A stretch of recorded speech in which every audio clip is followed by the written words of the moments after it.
Before we get into this week's episode, I want to make a plug for Art Market Minute.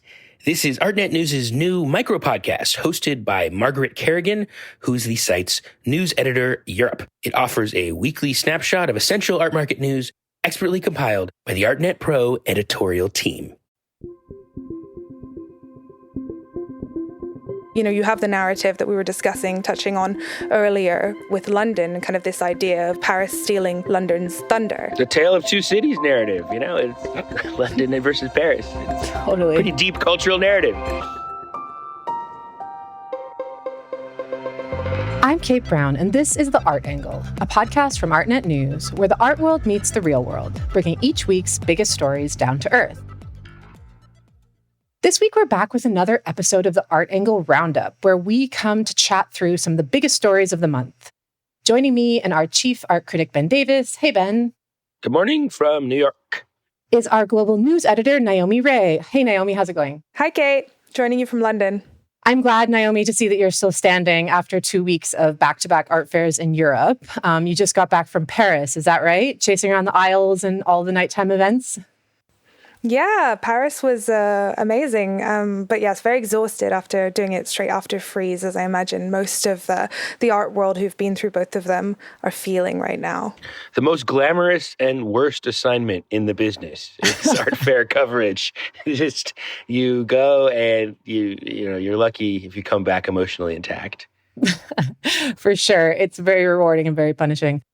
I want to get to talking about the fairs, Freeze London and Paris Plus, which was its second edition this year. But I have an urgent question. What was the best party, post-fair event, exhibition? What was the biggest highlight for you from the 2 weeks? You know, being in Paris is always a really great opportunity because of the great museums that there are out there. I spent some time, at dinner parties and sort of after work events kind of within the Paris scene, but it's always the museums that really have to be highlighted when you ask a question like that. The Fondation Louis Vuitton threw a really amazing Rothko show together. I say threw it together. I'm sure it took years, but there's 115 Mark Rothko paintings in this show, and it was completely mind-boggling, to be honest.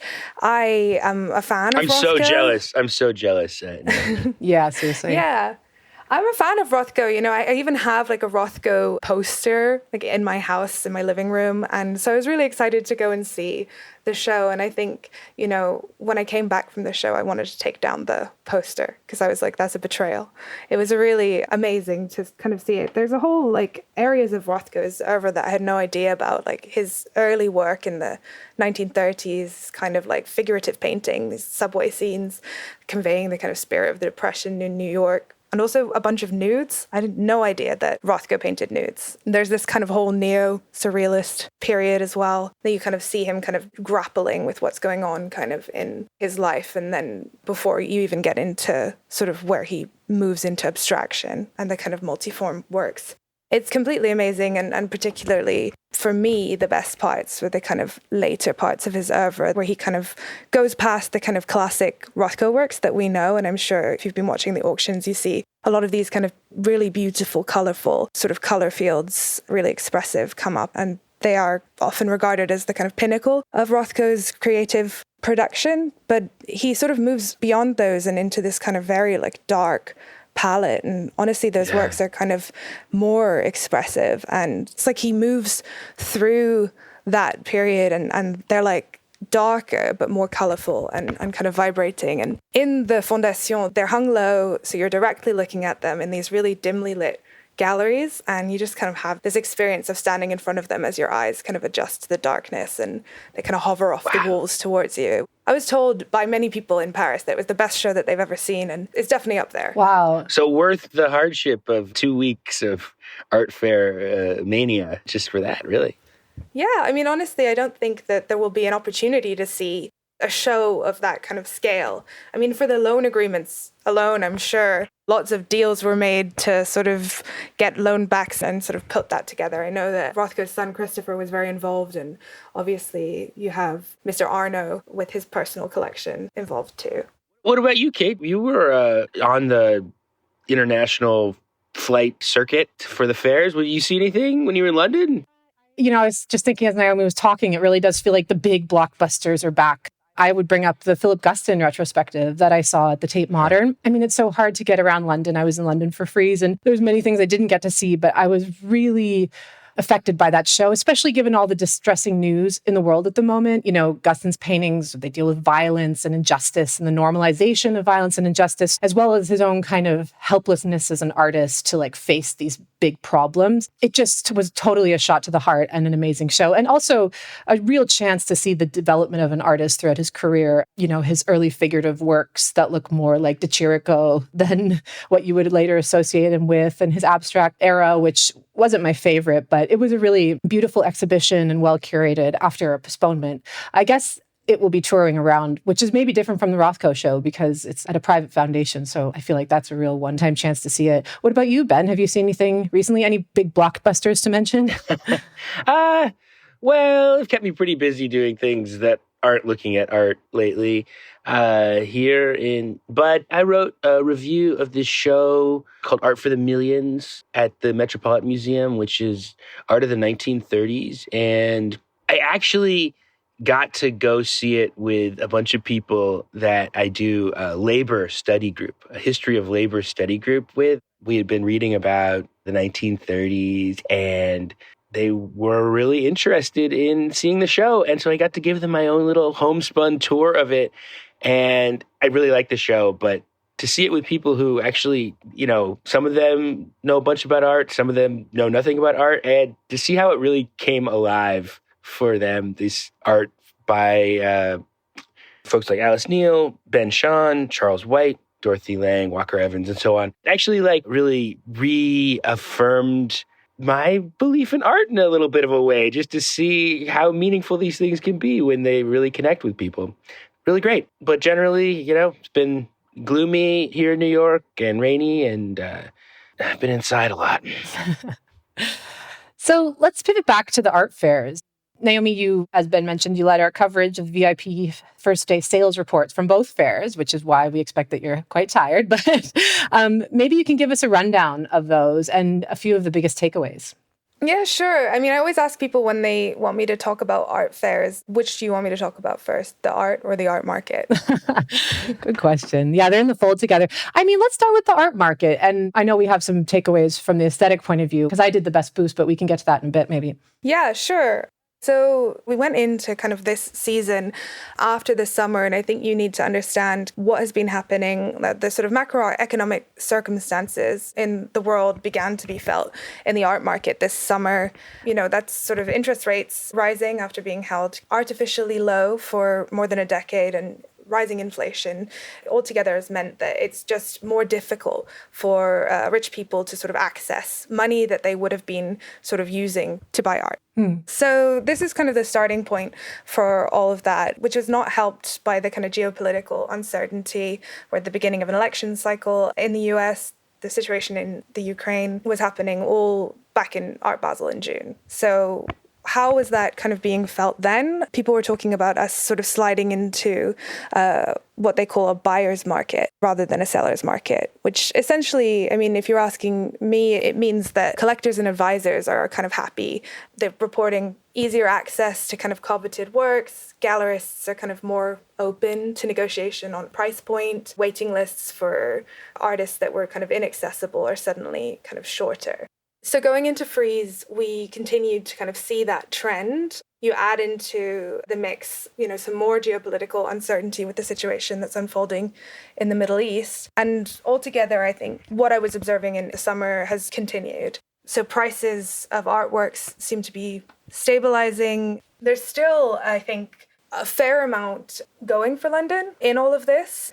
There's a favorable exchange rate for the dollar. That's true of Paris as well. London is on sale. That was a line that was from one of your reports, I know. Yeah, an irresistible quote.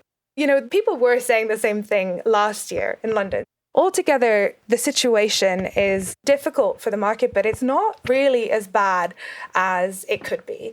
I mean, what we've seen in crises past, are that people sort of fall out, people move to sort of blue chip established artists, they stop buying the young, but that's definitely not something that was happening in London. There's still as much kind of demand, maybe even if there's less demand, there's still enough demand for the young artists that prices have stabilized. They're certainly not coming down, and the waiting list may have been cut in half, but there's still a waiting list.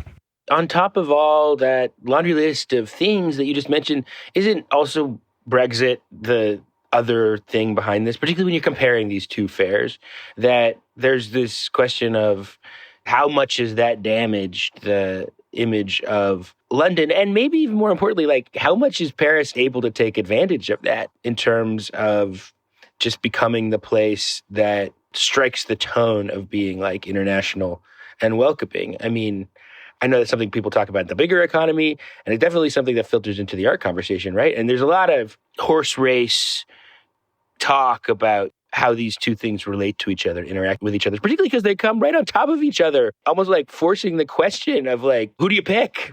I was just going to add to that, and I'm curious your thoughts, Naomi. Like, we did 2 other stories about galleries opening in both of these cities. Like, so there seems to be like a second wave of galleries opening in Paris and London. So are they lifting each other up, or are they competing with each other? It's kind of unclear from my point of view. I think that the idea of Paris competing with London and kind of coming to steal the art market crown is a really compelling narrative, and it's why we've heard it again and again. I think that London's image has suffered greatly, I think, in the mind of Europe and the rest of the world because of Brexit. But fundamentally, like the market conditions that made London the market hub that it is today haven't really shifted all of that much. It is still strategically located between New York, Europe, and Shanghai, and it is completely the center of the art market here. I think Paris certainly is on the up, and I think that it's enjoyed a kind of perception of taking that crown back. And I think a lot of galleries that formerly used London as an entry point to the European Union just for logistical reasons, it had the lowest import tax, are now opening outposts in Paris to kind of use Paris as the entry point to the rest of the European Union. But I don't think that Paris's success really will take away from London. I think that something is happening in Paris, but I don't think it will be at the demise of London's scene. Well, maybe let's talk about how they felt compared to each other. The quote I took away from your report on Paris Plus was from an art advisor who says, at Frieze, they still show a lot of British artists. It's full of color, fun, and playful works. In Paris, it's much drier, more subtle and restrained, more intellectual, and more conceptual work. Is that how it felt, kind of? Yeah, I mean, that is how it felt. And I think that Frieze London, you have to think about the audience for the fair and the kind of identity of the fair. It's contemporary art, it's living artists. It's kind of got a reputation for being experimental and fun and all of those things. And so I think that the artwork that was brought there, especially for its 20th anniversary edition, kind of really tried to sort of acknowledge those roots. And it was very colorful, very fun. When you look at Paris, I think you are also not just looking at Paris and what a Parisian audience would want. You're looking at an Art Basel fair that has come and has completely different kind of expectations as to the kind of level of work that you're going to bring. Vetting the booths, they had to be sort of more considered, more kind of upmarket, I think more expensive works. And I think if you looked across the fair, you could see that in definitely there was less color, there was kind of more thoughtful presentations that were in line with some of the museum shows in the city. I mean, Pace had a whole booth that was inspired by Mark Rothko. It sort of commissioned artists to create new work inspired by Rothko, and also some secondary market pieces by Rothko's contemporaries, such as Agnes Martin. I was just going to ask you, Kate, because you did a report from Frieze. Did it feel playful? I guess the way I was reading your thing was that it had some of the same feeling that we talked about in the last podcast we did about the Armory fairs, where it did feel like there's a little bit of a retreat to decorative work. I mean, you did a report picking out what you thought were more experimental stuff, but the overall tone. I totally think that Sybil Rachat's comment and Naomi's observations square with mine. I wrote another piece because I was so struck by like how like whimsical and fun and pretty everything was at Frieze, which echoed a lot of what Katya Kazakina, who was on the last Art Angle Roundup, was saying about the Armory show as well. You know, like there was this huge booth of Damien Hirst's paintings of flowers. At Pilar Curias, there was this booth that had watercolor wallpaper and watercolor rug. And then it had these like paintings by Sophie von Hellerman that were like, it was called Dreamland, and they were of Ferris wheels and roller coasters and carousels. So there was this kind of like whimsy to the fair that, from reading Naomi's report, was not in Paris. I mean, even just thinking about pace, they had a great booth at Frieze, certainly. They represent a lot of interesting artists, but it didn't have the rigorous kind of curatorial overtones that it sounds like the Paris Plus booth had. Would you agree, Naomi? Yeah, I mean, I think galleries were also holding back material for Paris, intentionally. Sadie Coles brought this amazing Sarah Lucas car sculpture, which, I mean, if you ask me, that would have been totally great for Frieze. It's British artist, it's eccentric, it's loud. And also Sarah Lucas has a show on at Tate Britain right now. And one of those car sculptures is in the show. But I asked Sadie about it, and she said this is basically an advertisement for London, which I think sidesteps a little bit the question as why you didn't bring that to London. Just to say, aesthetically, looking in from the outside, reading, I forget which of the two of your guys' report it was in, there was some note about how there's just a lot of painting booths that had a kind of a made over to be kind of like a carnival thing where it was like you try and transform a painting show into kind of an installation show by adding, you know, like wallpaper or furniture or props.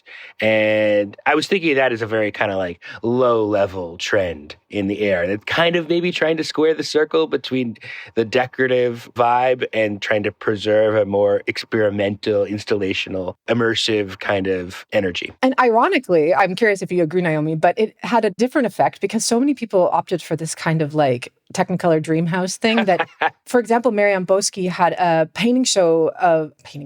a booth of works by Daniel McKinney. And these were just small paintings of portraits of women in various states of rest. And they were quite small, and the booth was white. And it was one of the most standout booths. I listed it in my best booths of Frieze London because the paintings were so strong, but it also stood out because they didn't feel the need to like bolster it with some sort of like decor. Yeah. I agree with you. I think that the paintings were amazing. But I will also say that the reason that Marianne didn't have to do any of that stuff is that Daniel McKinney had an auction debut earlier on this year and is now really the hottest artist. So it was all sold before the fair. And you don't have to try and scream for people's attention when everything is sold and, you know, have people looking at the work. Right. Mm-hmm. Fair enough. I guess, well, although one wonders, within the case of like someone like Damien Hirst, were they all pre-sold as well, his fancy flowers? I'm not sure if they were all pre-sold. I'm sure that they all found homes by the end of the first day. If not, no comment on whether that will bear fruit later on, probably. Will the Damien Hirst flowers bear fruit?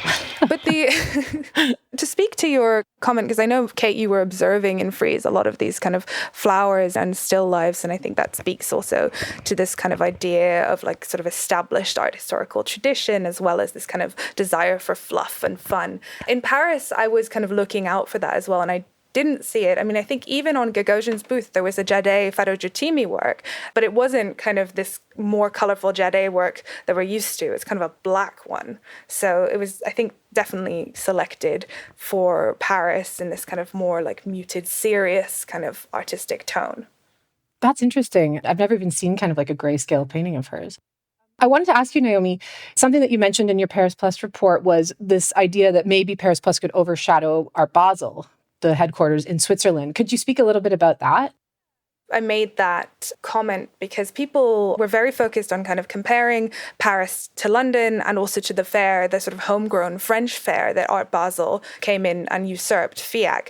And I think for FIAC, certainly what dealers were looking forward to was being able to move inventory, or that's a very, very cynical way to put it, but to sell works that are more expensive. And I think the first year that definitely did happen, and they were hoping that that trend would continue. You know, you have the narrative that we were discussing, touching on earlier with London and kind of this idea of Paris stealing London's thunder. The tale of two cities narrative, it's London versus Paris. It's Totally. Pretty deep cultural narrative. Exactly. But if you look at the kind of numbers at the end of the day, I mean, Paris did better than London. The most expensive work placed in London by the end of day one, I think, was 3.2 million, and it was 6 million in Paris. So, that sort of makes me think that we've been asking the wrong questions. And certainly the Americans prefer to come to Paris, and Basel's a small city. The kind of museums and hotels can't really compete with the kind of creature comforts that Paris can offer.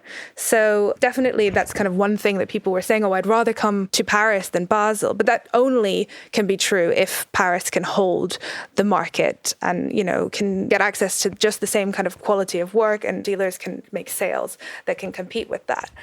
If you ask me whether it can, I think you've got to look at the size of the fairs. The ephemeral Grand Palais, which is the temporary venue that the Paris Plus is taking over, is really small. But the Grand Palais, at which it'll go back into next year, is not that much bigger. Compared to the sort of enormous convention center in Basel, the amount of material that you can kind of offer in a fair in Basel is just so much greater.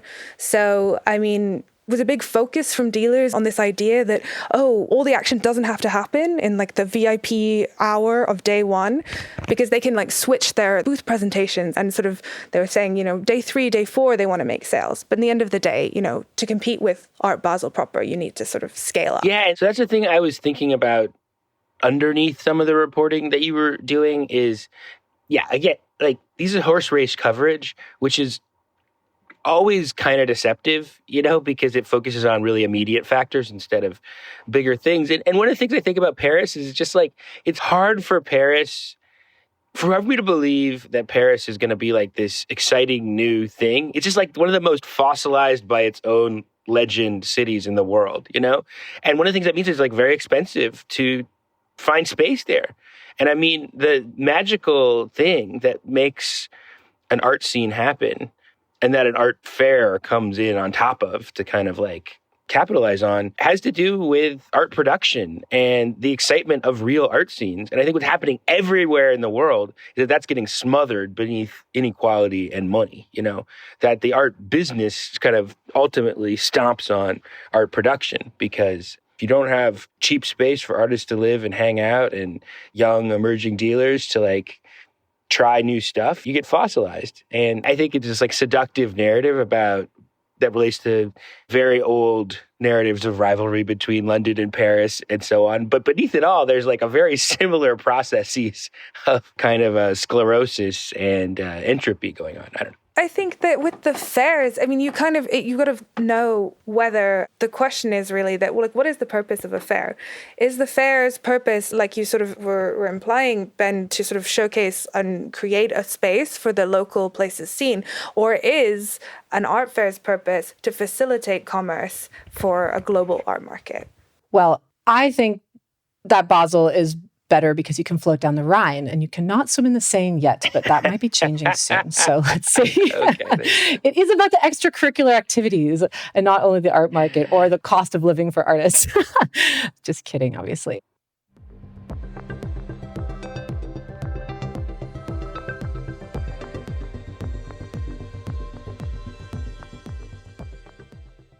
Speaking about artists, and in particular, an artist that I don't think has been at an art fair yet, although you'll be able to tell us, Ben, a big story that you covered and then covered the fallout from was about an artist named Evan Rodriguez, an artist who most of us who work in this field might not have actually heard of before. And in spite of our cluelessness, he's a painter and he has 7.4 million followers on Instagram. And he also got very mad at you this past week.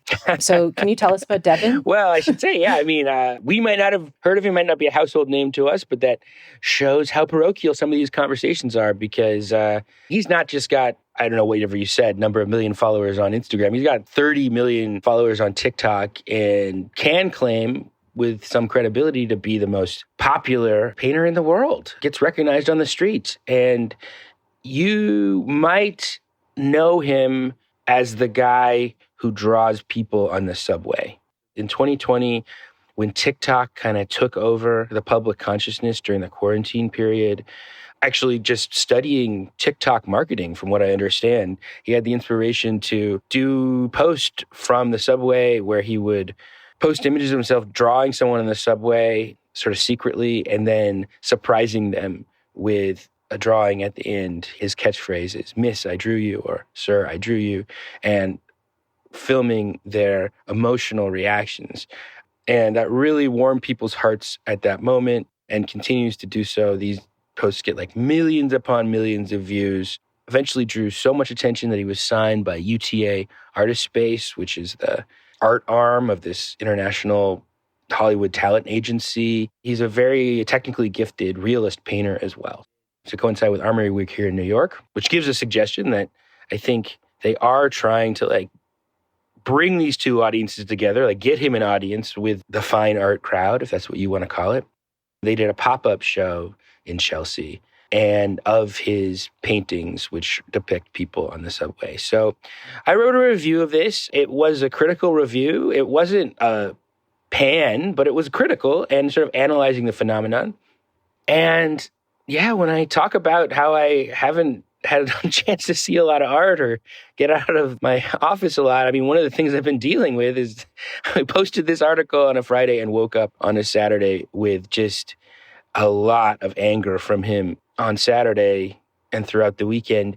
Artists get mad at you all the time when you criticize them. I've never experienced anything like this because I've never experienced an artist of his popularity or the specific kind of audience that he has come at me, and I experienced just like an overwhelming, like thousands and thousands of negative comments swarming my Instagram posts. You know, any picture of me that I've ever posted is covered with comments about what a bad person I am and how dare I hurt Devin Rodriguez.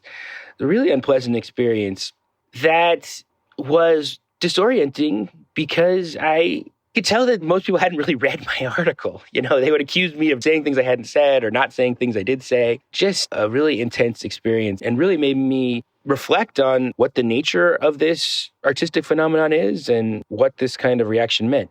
Just to sort of illustrate, so before we get to, because you wrote a second piece, which I think you'll unpack some of the things that are at play here, but just to sort of illustrate the sort of anger, Devin said, "Now you guys see what I mean when I say in my interviews, I never had an art show before because I always felt the gatekeeping. After everything I've done, they're still trying to gatekeep me. So I'll continue to preach. If you have someone like @BenStoppable, which is your Instagram handle, in your life, don't ever let them diminish your shine." So this was sort of like the tone, you know, that I assume you had a lot more of these in your DMs. This is maybe a segue to talk about your response. There seems to be a conflation between a critical review and a negative review, because I read your review twice and it's not really a negative review, but it is a critical look into his practice and sort of the different forces that have generated his fame, right?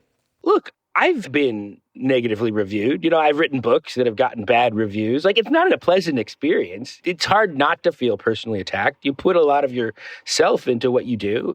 I am empathetic. It's not something one should do just to hurt somebody, you know? Sure. But the thing that struck me is I feel like in the social media space, this is what I ended up processing out of this experience. In the social media space, I think Devin Rodriguez has an audience that's much bigger than most artists because people aren't really interacting with his art. They're interacting with, well, essentially a gimmick, this subway giveaway gimmick. And he's a very nice seeming guy. He's an appealing figure. I mean, that's part of what you get there.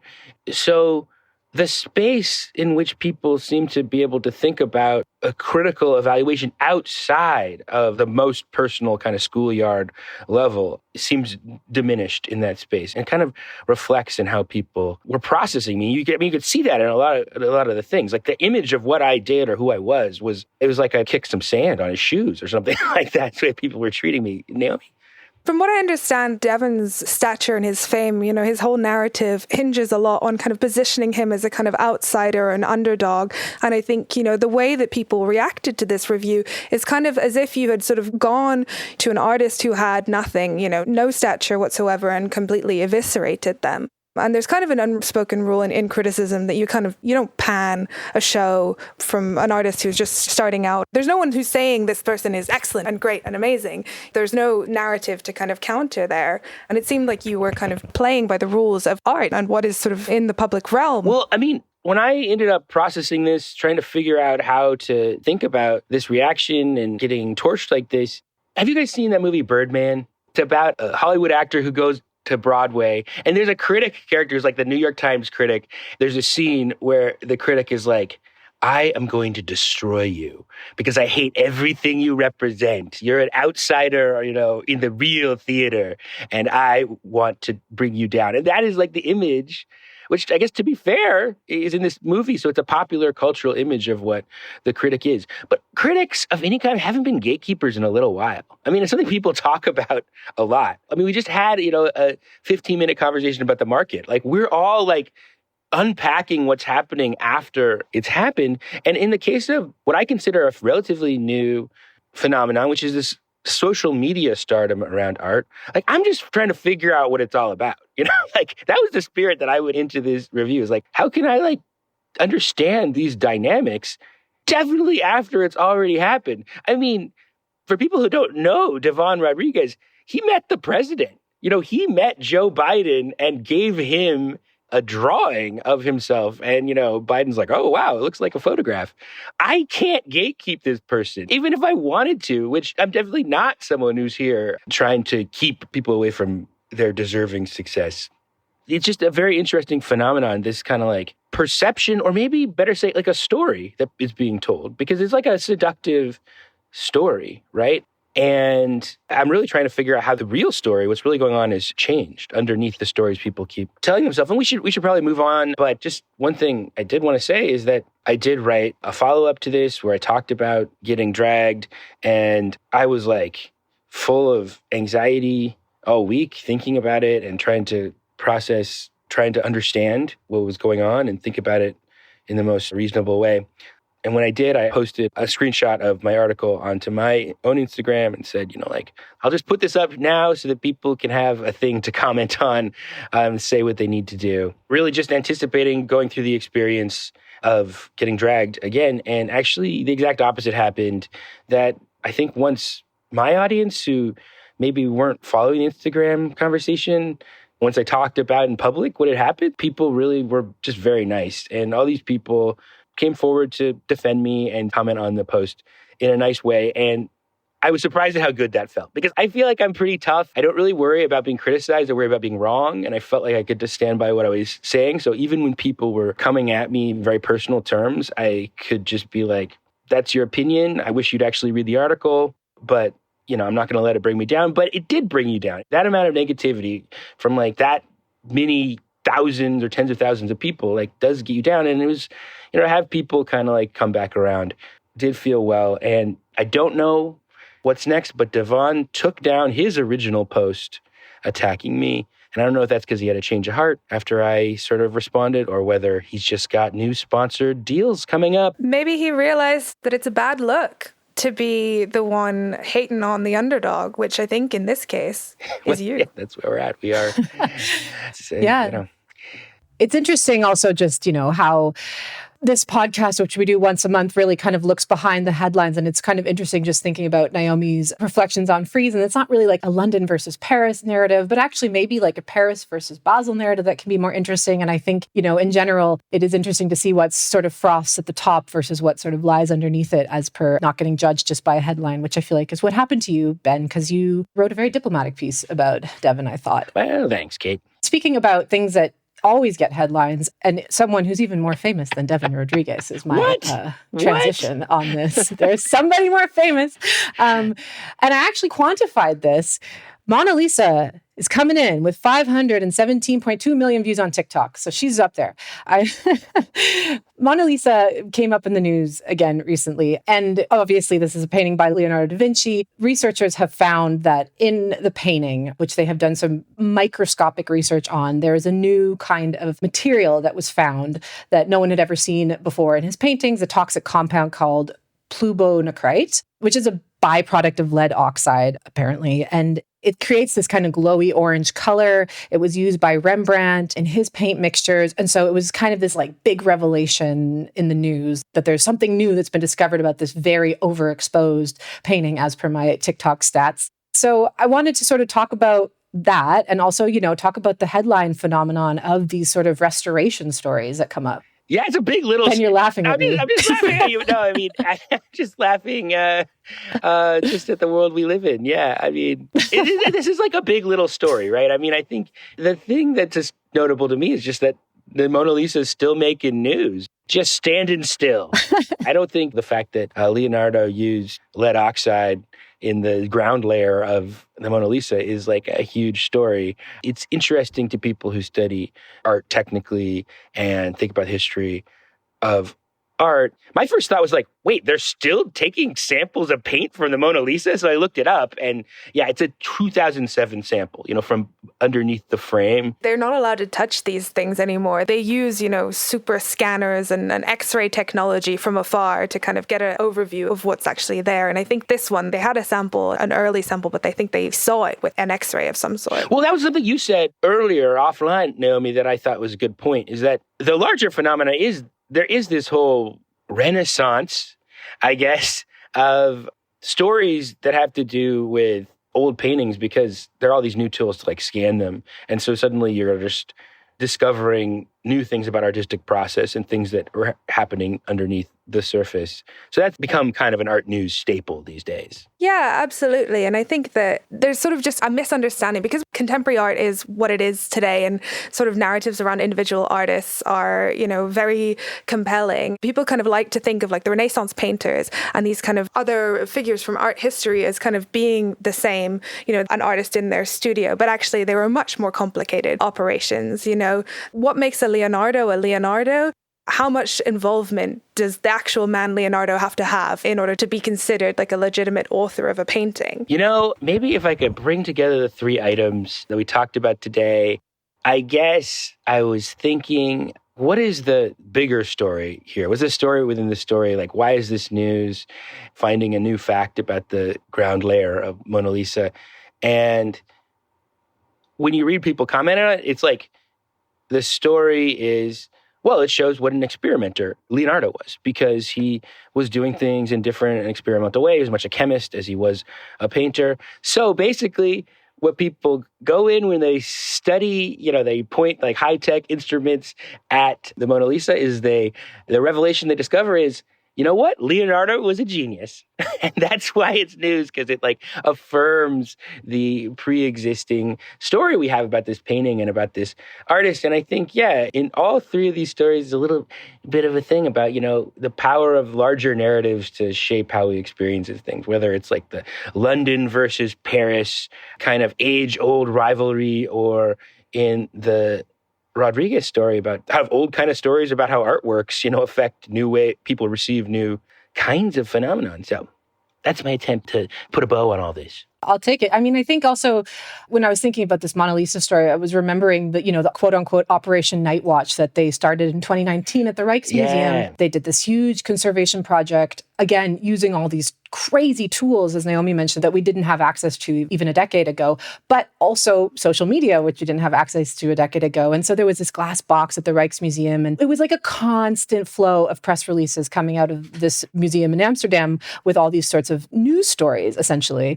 And I feel like that's had sort of some knock-on effect where it feels like every other week there's some incredible revelation from some painting that's just been, gathering dust, so to speak, in these museums, and is probably generating more foot traffic and more interest in old masters, which, can't be a bad thing. I mean, I think about Artissima Gentileschi, which, we talked about offline, this old master's female painter, and they just discovered, again, through X-ray technology, that one of her paintings was a nude that was destined for Michelangelo's museum, and that had been painted over to sort of make her less scandalous. And then if suddenly you have more insight into how censorship worked in the 16th century, for example. Right. The art world is a never-ending well of fascinating tidbits and news items. So it's been fun to dissect them with you guys. I really appreciated chatting today. The art news never stops, not even about things where the artist has been dead for 500 years. Thanks so much for joining us today, Naomi, and thanks for being on here, Ben, again with me. Thank you for talking, Kate. One of the highlights of my month. Thanks, Kate. That's it for this week's episode. If you like what you heard, you can subscribe to the show on Apple Podcasts, Spotify, or wherever else you get your podcasts. Also, take a moment to rate and review us. It will help other listeners discover what we're doing.